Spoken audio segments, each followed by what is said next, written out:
দেশ ও বিদেশের সকল হুসাইনের মুসলমানদের প্রতি আমার অন্তরের অন্তঃস্থল হতে সালাম। আসসালামু আলাইকুম। আজ 1431 হিজরি 6ই মহরম। আজকে আপনাদের সম্মুখে হযরত আলী মাওলিয়াত ও কারবালার কিছু তথ্য সংক্ষিপ্ত তুলে ধরব।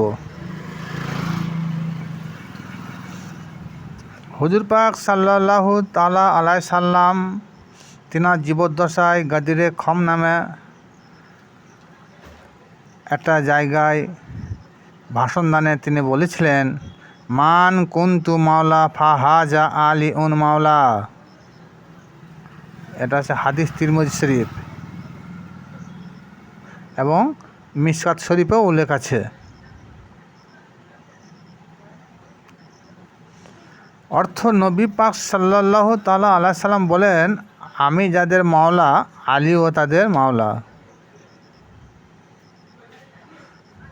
এটা 1,00,000 লোকের বা সাহাবীদের সম্মুখে হাত উঁচিয়ে এই কথাটি বলেছিলেন। এর পূর্বে হুজুর পাক সাল্লাল্লাহু তাআলা আলাইহি সাল্লাম জিন্দিগিতে একদিনও হাত তুলে নাই এবং হাত উঁচু করে কোনো কথাও বলেন নাই। জীবনে প্রথম ও শেষ একমাত্র আলীরই হাত ধরেছিলেন, সেটা একমাত্র গাদিরে খাম। রিসালতের সময় শেষ অবস্থায় তখনই হুজুর পাক সাল্লাল্লাহু তাআলা আলাইহি সাল্লাম সূরা মাইদার 66 নম্বর আয়াতের ব্যাখ্যা অনুযায়ী হযরত আলীর হাতে রিসালতের দায়িত্বভার দিয়ে গেছেন।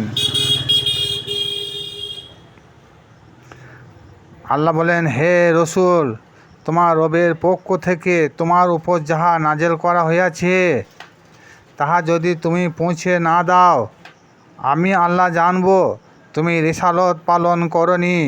হুজুর পাক সাল্লাল্লাহু তাআলা আলাইহি সাল্লাম তিনি নবী ও রসুল দুই পদবীর মালিক ছিলেন এবং তিনাকে খাতেমুন নবীও বলা হয়েছে। এরপর নবুয়তের দরজা আর খোলা হবে না, আর নবীও আসবেন না। সুতরাং হুজুরের পর আর কেউ নবী হয়ে এসে রিসালত প্রচার করবে না। নবুয়তের দরজা বন্ধ করে দেওয়া হয়েছে। এরপর থেকে বিলায়েতের সিলসিলা চালু থাকল। বিলায়েতের মালিক হলো মাওলায়ে আলী।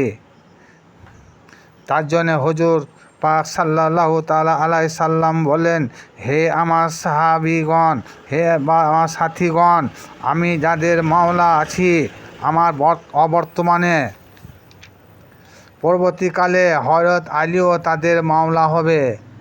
কিন্তু হুজুরের ওফাতের পর তিনার পাক জবানের কথাটা সাহাবীরা কেউ আস্মরণ করেন নাই।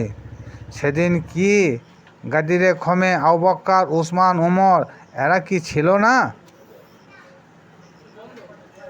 আল্লাহ নবী পাক সাল্লাল্লাহু তাআলা আলাইহি সাল্লাম যে বলে গেলেন, মান কুনতু মাওলা ফাহাজা আলীউন মাওলা, সেদিনে সমস্ত সাহাবা কেরামরাই ছিলেন।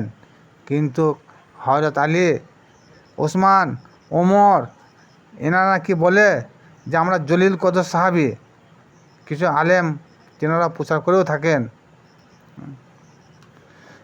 সবাই ছিল সেই দিনে, থাকার পরও তারা হযরত আলীর মাওলিয়াতকে অস্বীকার করেছিল।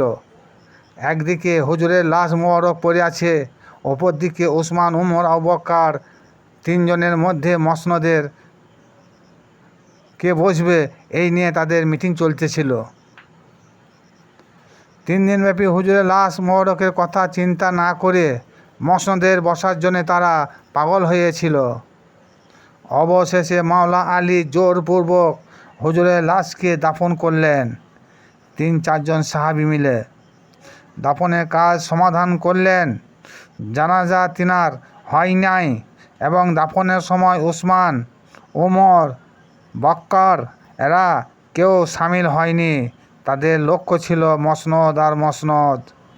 চক্ষু লজ্জার কারণে এবং 3 জন দাবি করল যে হুজুরের লাশ মোবারক পুনরায় কবর হতে তুলে জানাজা পড়ব এবং সমাধিস্থ করব। এই কথার পরিপ্রেক্ষিতে মাওলা আলী কবরের মধ্যে দুধারে পা ফাঁক করে তরবারি খাড়া করে বসলেন, যেমন ঘোড়ার পৃষ্ঠে যেভাবে সাওয়ার হয় সেই রূপ। এই ঘটনার পরিপ্রেক্ষিতে হুজুর পাক হায়াতে জিন্দিগিতে মাওলা আলীকে একদিন ডেকে বললেন, তুমি একদিন তরবারি খাড়া করে মাটির ঘোড়ার উপর সাওয়ার হবে।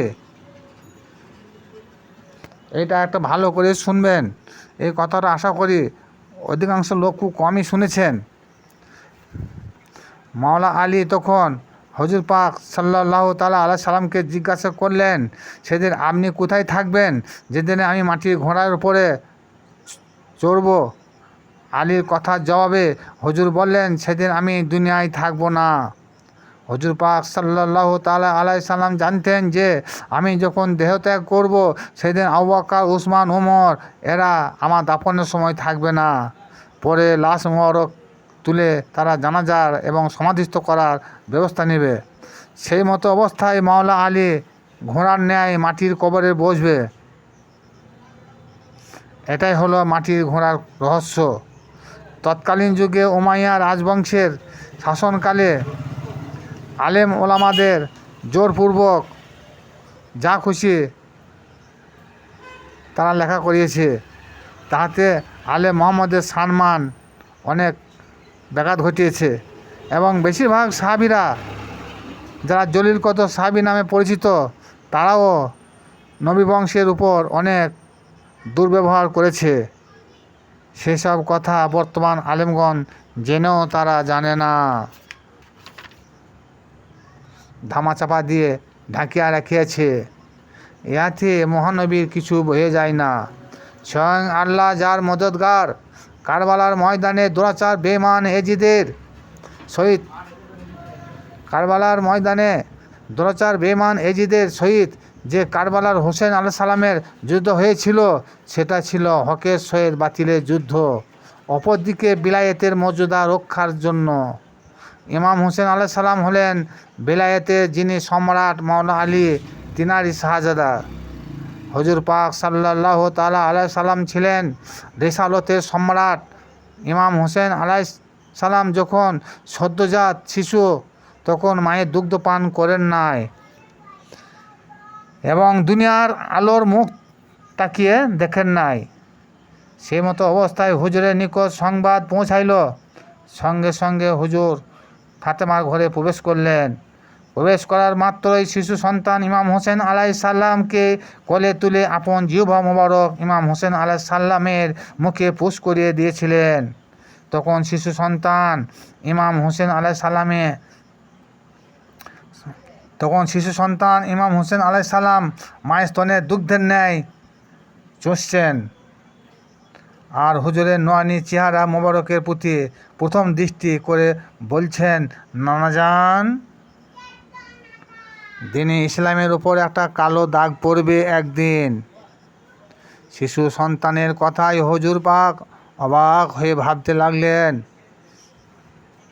ইমাম হোসেন আলাইহিস সালাম নানাজানকে বললেন, নানাজান, আপনি চিন্তা করবেন না, আমি হোসেন কথা দিলাম ইসলামের সেই কালো দাগটাকে আমি একদিন জান ও মাল দিয়ে মিটিয়ে দেব। হ্যাঁ, তবে নানাজান, সেদিন পর্যন্ত আশা করি আপনি হায়াতে জিন্দিগিতে থাকবেন না। তরিকতের ভাষায় সেই কালো দাগটা হলো মুয়াবিয়া ও তার কুপুত্র দুরাচার ইয়াজিদ। আর সেই দিনটা হলো 10ই মুহররম কারবালা। এই দিনটা হলো সুন্নি মুসলমানদের নিকট শোক দিবসের দিন। বড়ই সম্মানিত ও পবিত্র। ওলি আল্লাহ, গাউস, কুতুব, পীর, দরবেশ, বাউল, ফকির ইনাদের কাছে 10ই মুহররম চিরস্মরণীয়। আলে মোহাম্মদের 5টি অংশে একটা অংশ হলো ইমাম হুসাইন আলাইহিস সালাম। আলে মোহাম্মদ ব্যতীত কারোর ইবাদত আল্লাহর নিকট গ্রহণযোগ্য হবে না। কলেমার মূল হলো ইমাম হুসাইন, দিন হলো ইমাম হুসাইন, দিন ইসলাম নাজাতের কারণ ইমাম হুসাইন, দিনের বাদশাহ হলো হুসাইন, জান্নাতের সর্দার ইমাম হুসাইন। হে বিশ্বাসীগণ, আপনারা চিন্তা করুন, দিন কোন পথে নেবেন, সাহাবীদের পথ না ইমাম হুসাইনের পথ? ভিডিও যারা দেখলেন যদি কেউ হোসাইনি আশিকি হন, আশা করি বেশি বেশি করে লাইক ও শেয়ার করবেন এবং নিত্য নতুন ভিডিও পেতে সাবস্ক্রাইব করবেন। খোদা হাফেজ। আসসালামু আলাইকুম। ইয়া মাওলা, ইয়া আলী মাওলা, ইয়া আলী মাওলা, ইয়া ইমাম হোসেন মাওলা, জিন্দাবাদ।